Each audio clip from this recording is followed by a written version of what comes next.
Jesus the high priest, the merciful high priest. Remember that word, merciful high priest. He is full of mercy. Most of the high priests were supposed to be merciful, but how merciful were the high priests at the trial of Jesus?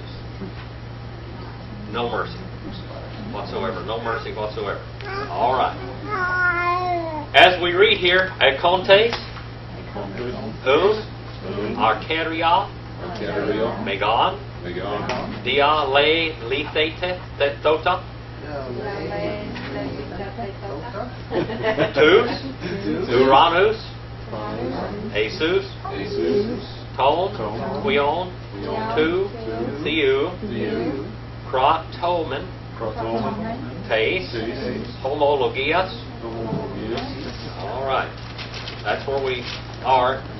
To tell you the truth, on this one verse, I could preach 5 hours. Wow. There is so much in this verse. Marilyn, is it getting too cool yet? A little bit. Turn it down. Turn it up just a little bit, please. Just go uphill with it. Up on top. There you go, to the right.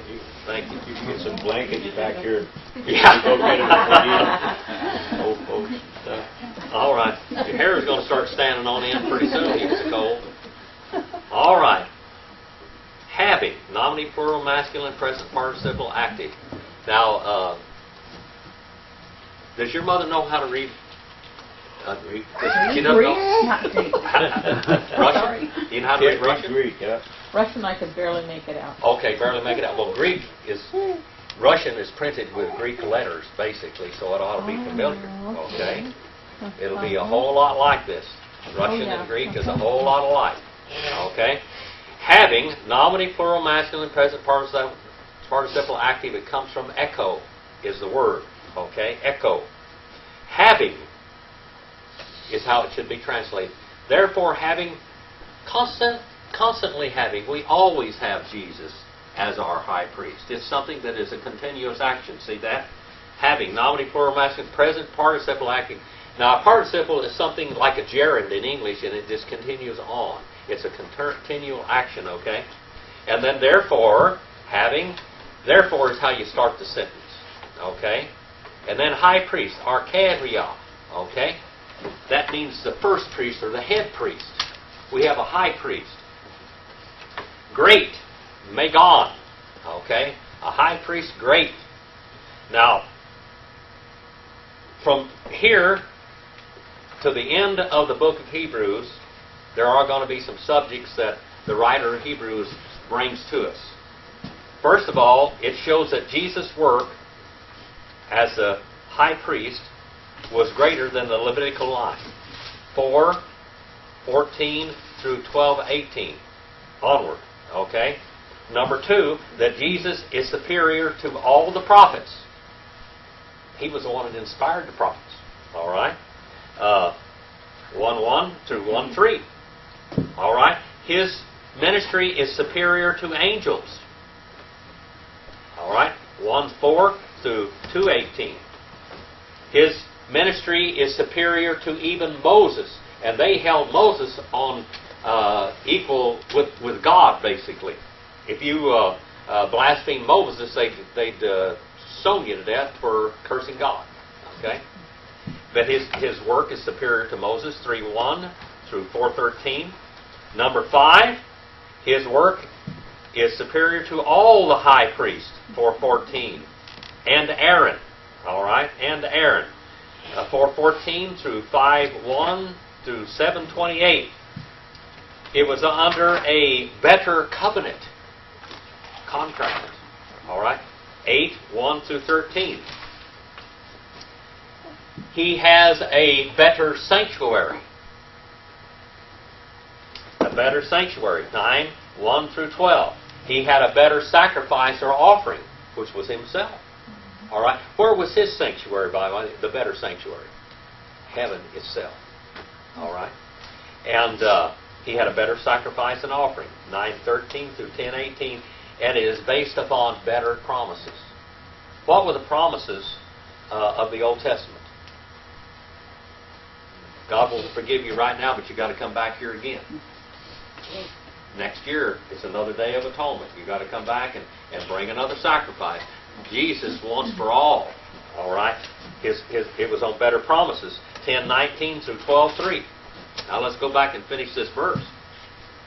Having therefore a high priest great, having a high priest great, having gone through, having passed through, and that's the state of completion. That's accusative singular masculine, second perfect participle and active. That word there, having passed through, tous aranus, the heavens. Now, how many heavens are there? 3. Who said that? Marilyn? Three heavens. All right. You want to come up here on the board and show us all these 3 heavens? Come on, Marilyn. Come on. You want to come up here and show the three heavens? All 3. Who wants to do that? The 3 heavens. Brother Randall can do it. I know he could. Dakota, come up here and show us the 3 heavens. All right? Here's the earth. All right? There's the earth. We're going to put an E on it so you'll know what it is, because I'll tell you what, you couldn't tell it by my drawing. All right? Now, the first heaven we have is the atmosphere. That comes right out of Greek. The first heaven is the atmosphere. That's where the bird flies. That's where the oxygen is and all of that. Is that a bird? Huh? Is that a bird? That little mark. That's what You mean this one right here? Well, now I could make him a bird, a wombly. Oh, okay. Okay, wing flapper, wombly. That's Lakota for wing flapper, which means all birds. All right, that's where the birds fly and the oxygen is and everything else. Okay, and then the second heaven is what? That's where the stars are. Where the stars are. All right. Now, see, I told you could do that. That's where all the stars and all the galaxies and everything else. Now, where's the third heaven? Oh, God. All right, it's up there, the abode of God. All right, the abode of God. That's the throne of God. Well, let's put a chair like that. That's the throne. Okay, the throne of God. That's the third heaven. Now, singular in Greek. There's dual in Greek, and there's plural. Plural means 3 or more. All right. Now, in Hebrew, it is singular, it is dual, and there's plural. All right. So we know it says in the heavens. This word uranus there, that is accusative plural. All right. So there's 3 or more. So he had to go into what heaven? What heaven? The throne of God. All right. Now let's go and look at the tabernacle. Now this is what it's talking about. We have to. I better erase this, so I'll have room for the tabernacle. All right. On Sunday morning we'll be studying the tabernacle pretty soon. Now there's the tabernacle right up there. See it over there to the right? On the wall over there? That's a picture of it. The tabernacle had a fence around it that was white. Okay? And then when you walked in the gate up here, right here, you can see it there, where the kind of a purple, blue, lavender looking gate there. When you walked into this gate here, the first thing you saw was an altar, a sacrificial altar. Okay? And then the next thing you saw was a great big font, labor. Okay? And then you go on in there further and you see this tent. All right? A tent. And this tent had 2 rooms in it. One room was perfect square, and the other was a rectangular thing. But here, in this, right here, was a doorway where you walked in there. And to the right was a table of showbread. Right straight ahead was an altar of incense. And over here is a candlestick. All right, standing up there. And then here is the Ark of the Covenant. All right? I know that Dakota or Marilyn, either one, could have done a better job of drawing this thing than I did. But you're going to have to put up with me for now. All right? Here is the tabernacle, which stood for the mind of God. Okay? This is the mind of God. Now, God told Moses that he wanted him to build a tabernacle so that God could dwell with his people. See, the whole nation of Israel is all centered around that. And the ones that are real close to it is the tribe of Levi, the Levites. All right? Now, it says that having gone through the heavens, Jesus, the Son of the God, and then it says, may we lay hold of, or may we keep on holding to our confession, confessing Him as our high priest, okay? Now, He's passed into the heavens, into the third heaven, where the real Holy of Holies is, where the real throne of God is. Now, that tabernacle over there, if you see the picture of the tabernacle over there, above this Ark of the Covenant here is the Shekinah glory of God. That Ark of the Covenant stood for the very throne of God, because God was on that throne there. Now, Israel was ruled by what we call a theocracy. God ruled. He was the king of Israel. Okay? And that was a type of heaven, of what it's like in heaven. Okay? Now, all around here stood boards. Now, I think there were 48 boards all around here. These 48 boards were made out of wood, but they were covered with pure gold, and they stood on silver sockets. Every bit of this in this tabernacle here, now this is a white fence. The white fence stood for the righteousness of Christ. Okay? When you walked in here, first of all, the first thing you need to do to be saved is what? Confess your sins and ask God to save your soul because of what Jesus did. That's the sacrificial altar. Then what's the first good thing you can do after you've been saved? Dipped. Right there. In the laver. All the priests were dipped. The first time. They washed their hands and feet in it later and everything else, but the first time they were totally immersed in this laver. Then they walked in here. And in here was a type of the present administration of God. The priest would go in here, the high priest would go in here, and first of all, over to the right was a table of showbread. It had 12 loaves of bread on it. Now this was leavened bread. That leavened bread stands for the tribes of Israel. They were sinners. Leaven. They had leaven in them. They had sin in them. Anyway, they're always in the presence of God. Okay? Over here was an altar of incense. This is what they sent incense up. Incense is a type of prayer. Okay? And over here, this candlestick stood with 7 branches on it. Now, it didn't have candles on it. It had little fonts up there. Each of them looked like an almond blossom. And they poured pure olive oil in there, and it had little wicks in it. And they put the wicks where the light shined this way towards the table of showbread all the time. This all stood for something. I'm going through this real fast right now. But here was a type of Israel at that time. Was always in the presence of God. Their high priest came in there. He offered incense, prayers to God.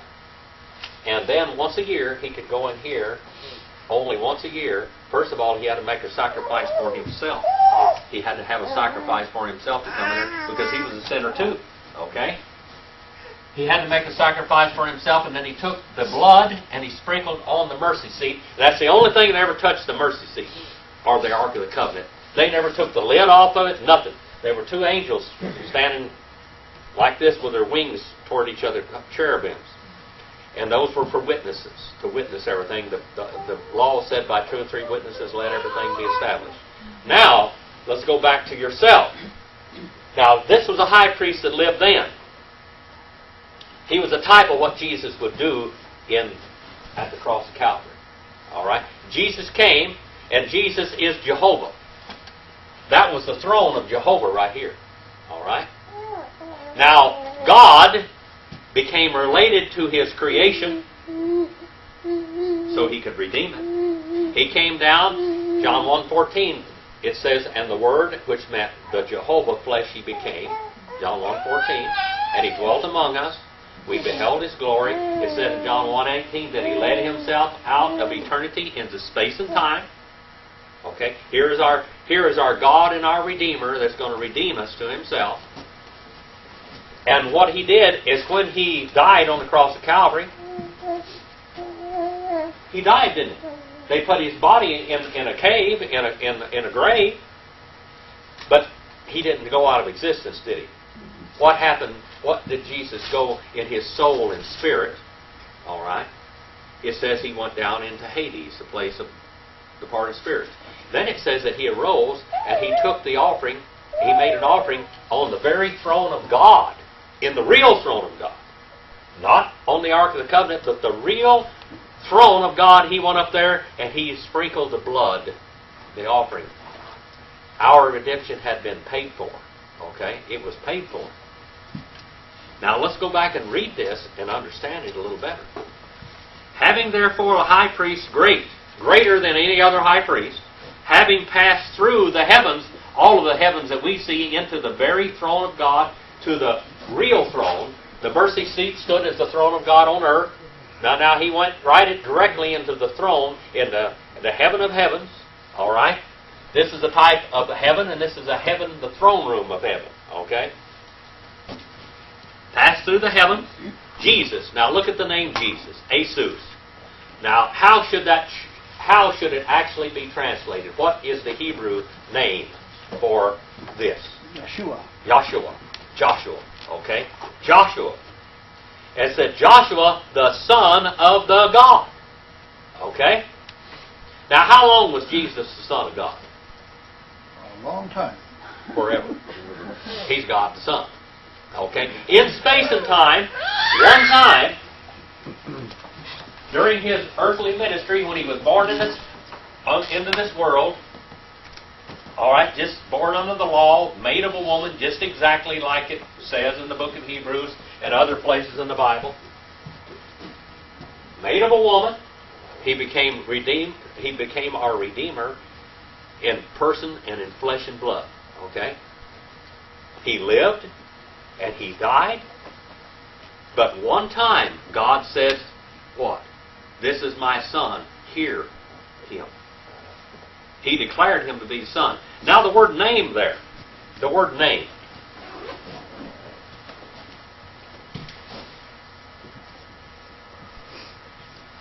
This is a word name in Greek, okay? Onoma. And what it means, name to him. That's what it literally means, name to him. And what it actually means is law to him or her. Jesus had the legal name of Joshua. That was the name of the Son of God.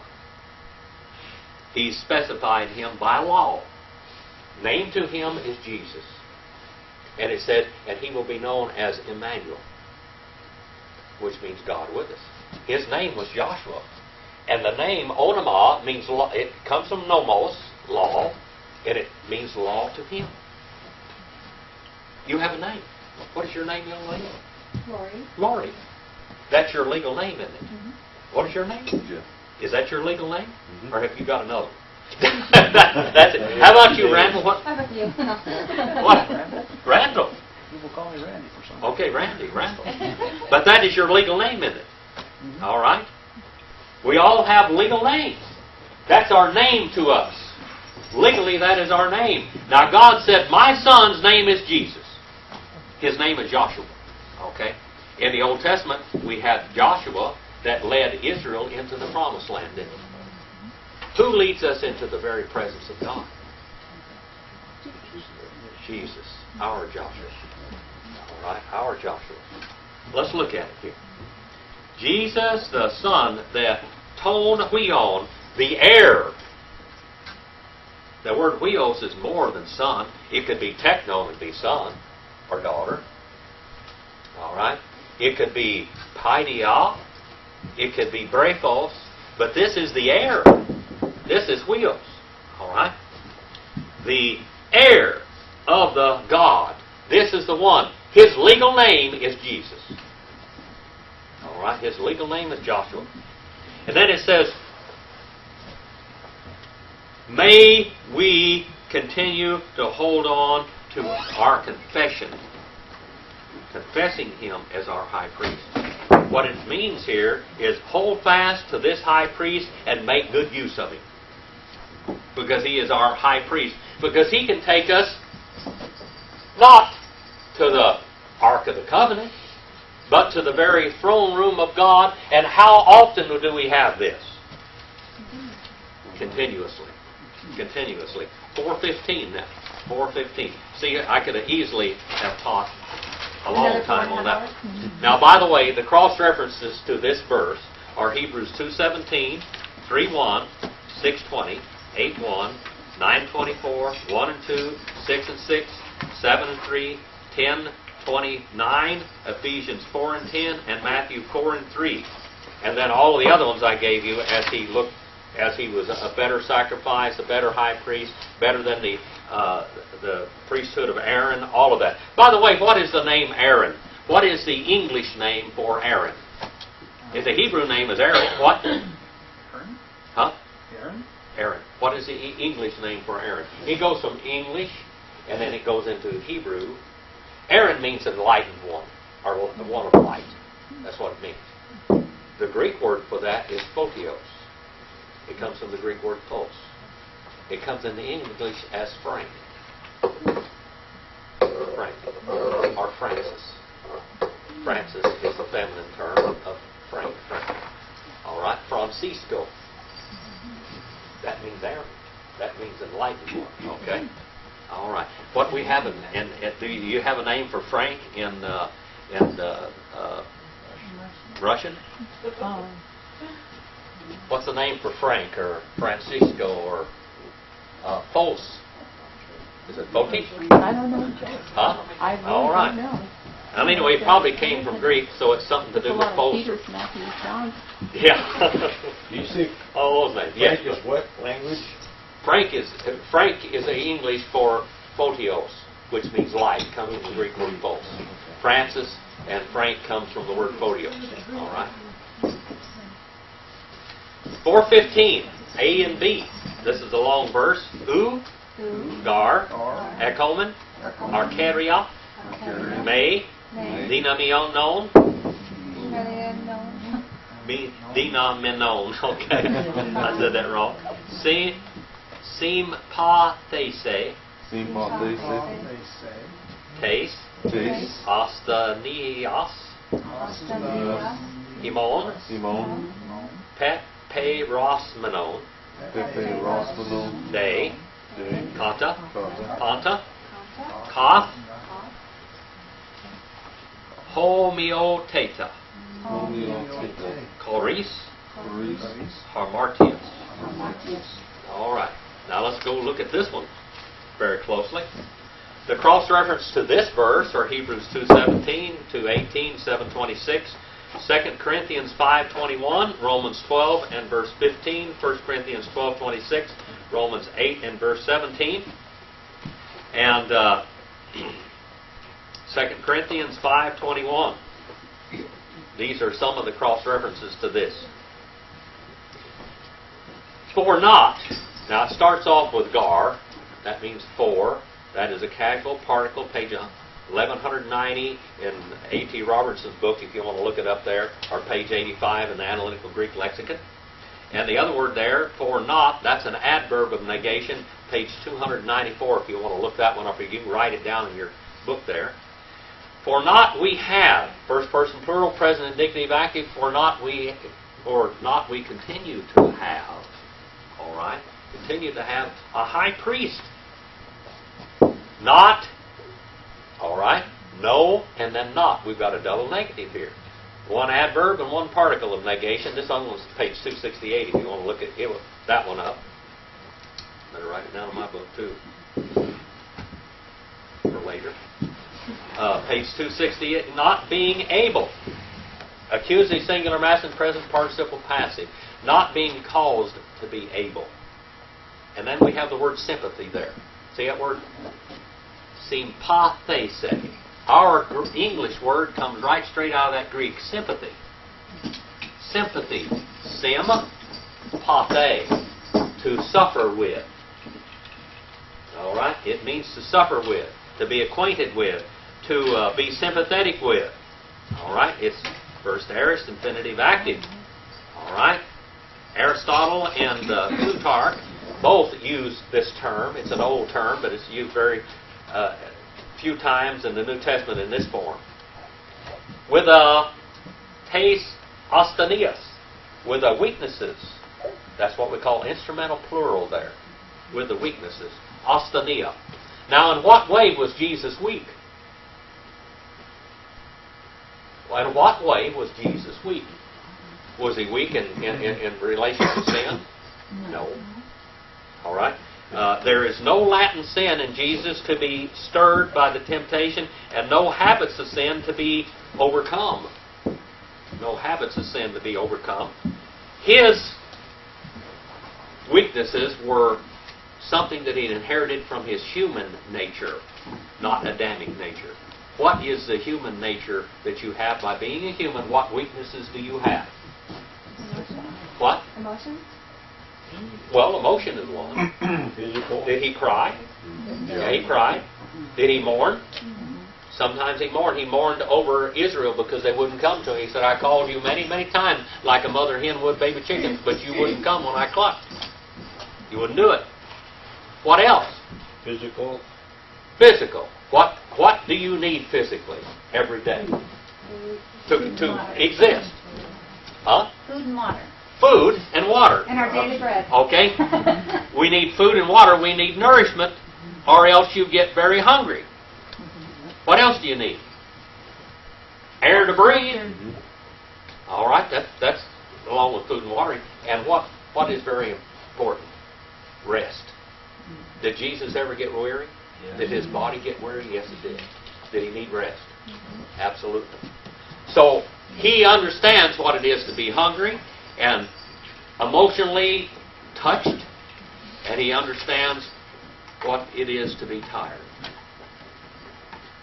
So when you come home from work on Wednesday night and you go to work, to church anyway, instead of going home and crashing, he understands.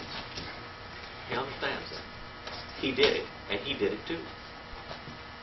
He served us, is what he did. He served us. All right. He understands, he's sympathetic with our weaknesses, ostenios, of us. Having been tempted, perosmeno. That word, perazo. Now, how was Jesus tempted? Huh? In the desert. Satan used his strongest weapon against Jesus, and he repeatedly used them, and he repeatedly failed, because we have a strong high priest. The high priests in the Old Testament were sinners. They had to take an offering. Jesus didn't have to take an offering to come into the presence of God. God said, God the Father spoke from heaven and said, this is my Son in whom I am well pleased. All right? John 8:46. Jesus was undefiled with the world. Undefiled with it. Totally undefiled. With our weaknesses of us, having been tempted, but, weak adversive conjunction, page 85, according to all things, according to homeotete, the likeness, similitude, shape, figure, resemblance. He was like us. He was similar to us. He walked around, we could see him. He was hungry. He had to sleep. He had to drink. He had to breathe. All right? Because he was in human form for us to be our Redeemer. But it says choris. The word choris there. See that word? It looks like an X and then a long O-R-I-S, choris. Now this word means outside of. It's an adverb. Apart from, it means distinctly apart from, a distance. Without the presence, without the agency of, without the employment of, and severed from. All right?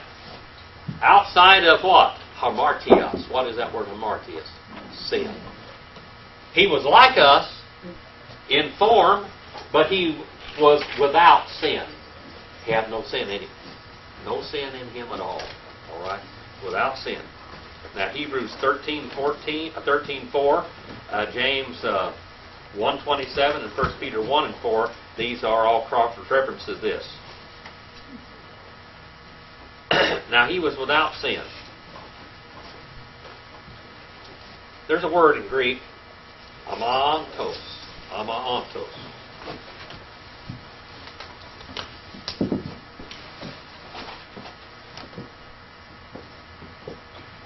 That's the word right there. Amiantos. That almost looks like English. A-M-I-A-N-T-O-S. Okay? Amiantos. That means unstained, unsoiled, chaste, pure, untouched. He was untouched by sin. He lived in the world, but he was untouched by sin. Now, he was hungry, he was thirsty, he was sleepy, and there's nothing wrong with being hungry, thirsty, or sleepy. But when you want too much to eat, when you want too much sleep, then it becomes sin, doesn't it?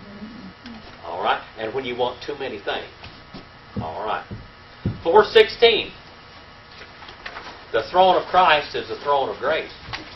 4:16, A and B. Pros erka meta. Pros erka meta. Un meta. Meta. Paresios. Paresias. To. No. Throno. No. Te. Karitos. Hina. Lambano. Let's see. Let me start over again. La bomen. Helios. Helios. Kai. Karin. Euromen. Ace. Ukairon. And then Boe Theon. Boe Theon.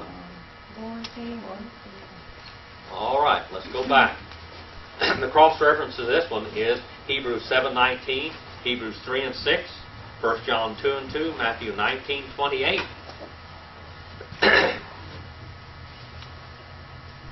The throne of Christ and His throne of grace. The throne of Christ is the throne of God. The throne of Christ is also the throne of God. If it's God's throne, it's Christ's throne. May we approach for ourselves and keep on approaching, first person plural, present, subjunctive, middle voice. We can do this. It's up to you. God won't drag you to His throne. He'll lead you to it. May we keep on approaching for ourselves, therefore, with paresios. Paresios means freedom of speech. That's what it literally means. It means confidence. It means the to reverently but freely approach the throne of grace for your worship to God. We can go right into the throne of God. The high priest could only go in there, and he went in there with great fear. The high priest went in there with great fear. What were some of the things they had to do to the high priest first? They have tied a rope on his ankle. They tied a rope on his foot. Okay? Nobody else could go in here. You went in there, you were dead. Okay? So the high priest, if he wasn't being honest and if he didn't atone for his sins before he got in there, if he dropped dead while he was trying to serve as high priest, if he was doing something wrong, if he dropped dead, they couldn't go in and get him. So they tied a rope on him. Now, that's not all. On the bottom of his skirt were bells. And when he was moving and ministering in there and praying or whatever he was doing, you could hear the bells ringing. If the bells quit ringing, you better start pulling on the rope. Okay? Do you think Jesus was better than that high priest? He didn't have to wear bells on him. He didn't have to have a rope on his ankle to drag him out of the throne of God, did he? No. No way. All right. Confidence to the throne of the grace. Karitos. That's a term for grace. It means unmerited favor. We do not come into the presence of God by our own merits. Whose merits do we have? Ephesians 2:8 and 9 says, "For in grace ye are having been saved through faith." And that didn't come out of you either. It is a gift of God, not of works, lest any man should boast. All right? So when we come into God's favor, it is by mercy. In order that we may receive lam, that comes from lambano. It's la bomen. First person plural, second aorist, subjunctive active. That we may receive mercy, elios. This word here, mercy, it means a compassionate mercy. It means the kind of compassion you feel when you see your child hurt or cry. That's what it's talking about. It's you have a sympathy there. There's something from the depths of you when you feel your child being hurt or whatever. You have a feeling inside of you. You never realize that until you have a child. Mercy and charin, grace. Here's the word for grace again, unmerited favor, we may find. It comes from eurisko. The word eureka came right out of Greek, and it means eurisko, which means I found. Eureka means when you say eureka, it means I found it. Okay? So, first person plural, second aorist, subjunctive active. Look, every one of these is in the subjunctive mode. There is a volition. You either may or may not do it. God's not going to make you. Now, if you was a hyper-Calvinist, a five-pointer, this shouldn't be subjunctive. This should be indicative mode. All right? It's a different, all right? Wrong mode. Okay? Then it says, ace, unto a good season. And then it says, help. It says, we may find grace and mercy in any season, any time that we may need it. Okay? Any time that we need help, God is there always. And the word boy theon, that's the word to cry out. To cry out.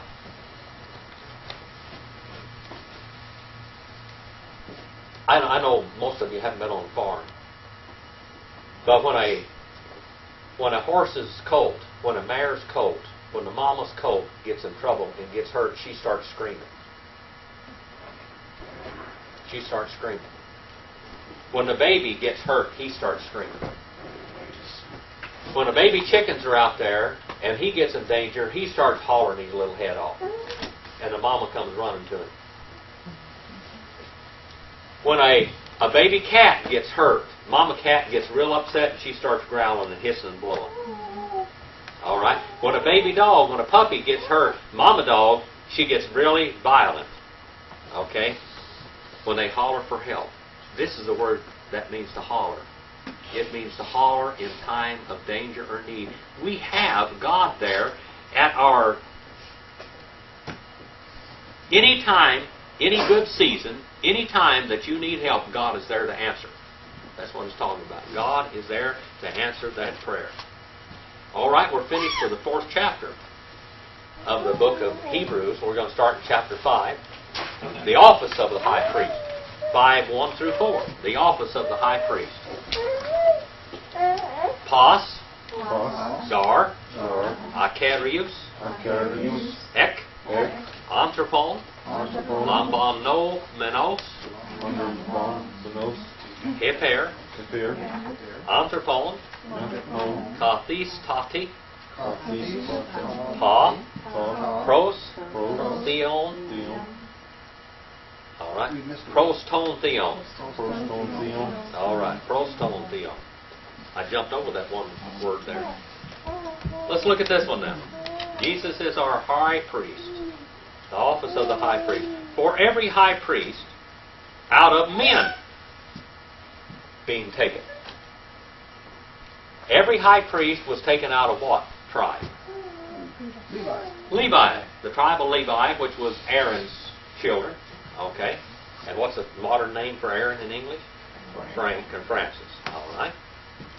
Having been taken, nominee, singular, masculine, present, participle, passive, being taken on behalf of men or out of men. All right.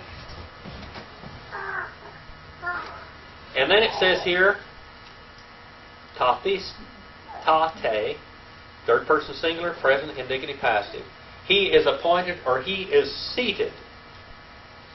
He is seated or appointed in the things toward the God.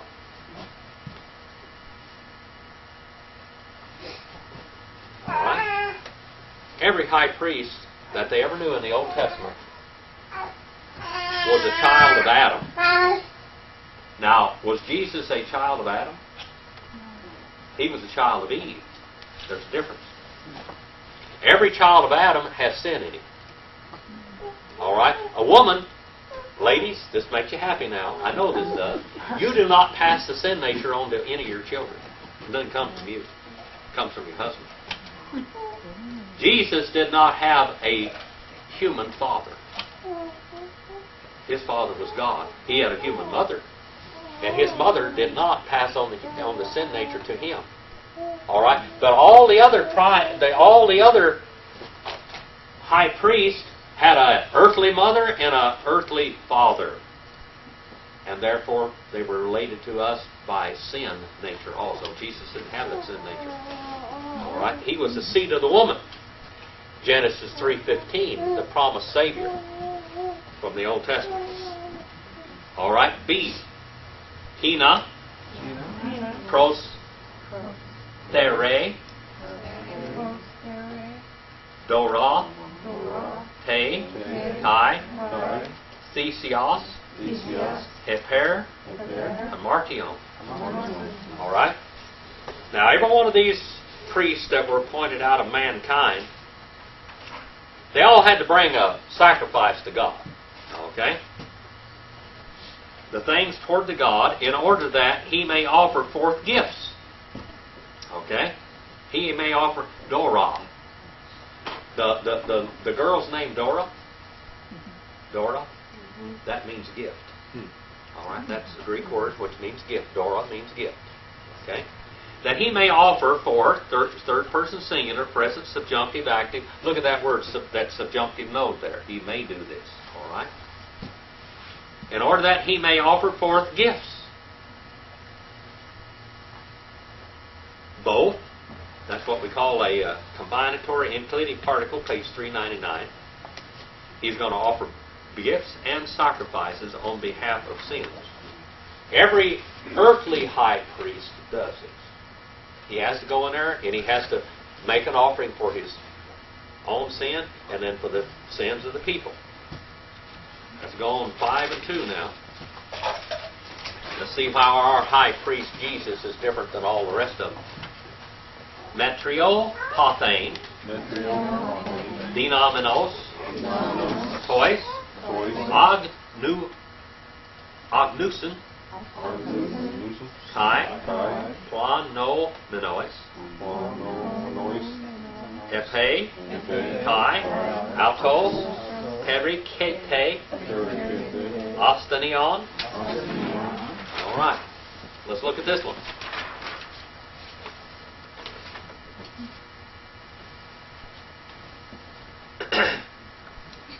It says now, our high priest, it says to feel in measure, in due time, present, infinitive, active. To feel in a measure. To feel in measure. Think about that. To have feelings in measure. All right?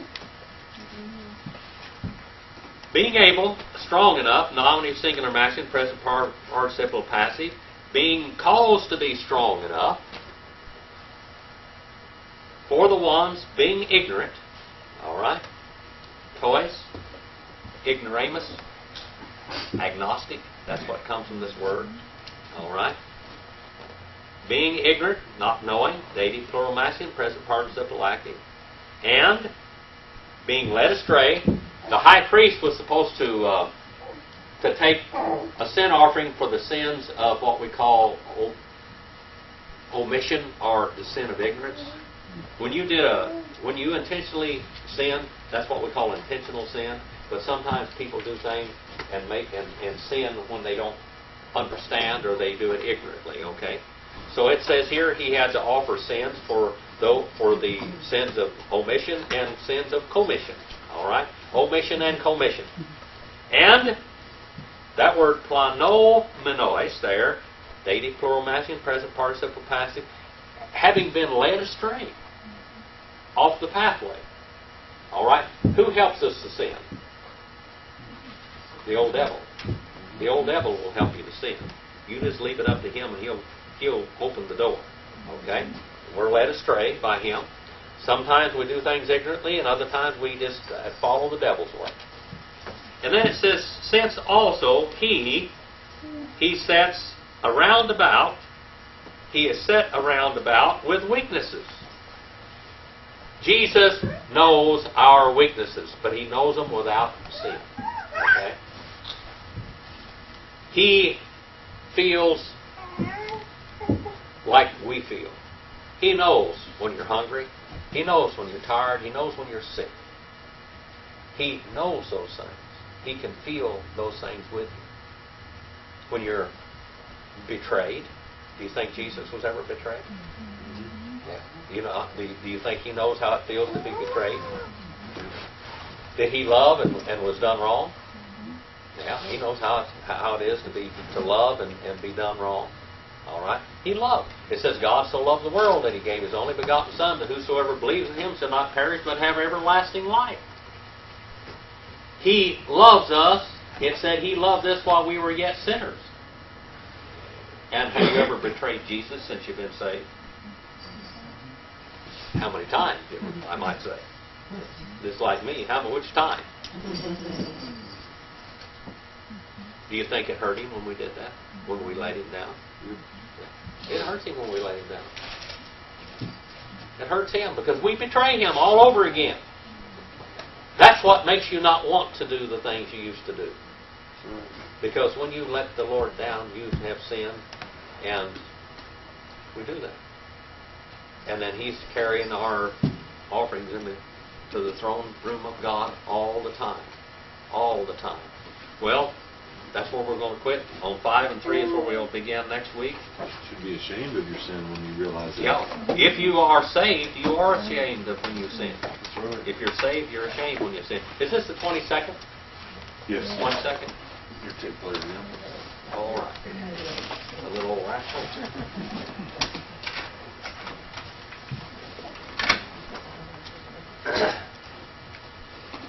Well, we'll have a word of prayer, and I'll send you out on your journey this week to go out and do something what?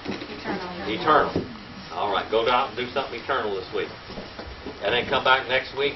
On Sunday morning, our lessons are so similar to this one. We're studying the law, and on Sunday morning, and then on Wednesday night, we go right into the Old Testament law pointed to Jesus. And told all the things that we're talking about here tonight, pointing to him. And then the book of Hebrews looks back and say, hey, didn't you read the Old Testament? You say you're scholars of the Old Testament, all you Jews. Listen to what the Bible taught. So we're looking forward, and now we're looking backwards. All right. It's good to have our guest here with us tonight. Thank you for coming.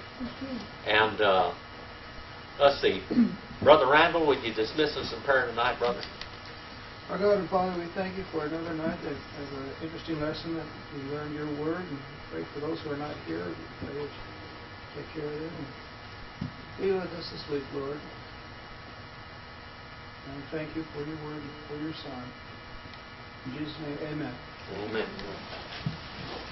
Well, that didn't have to go very far over, did it?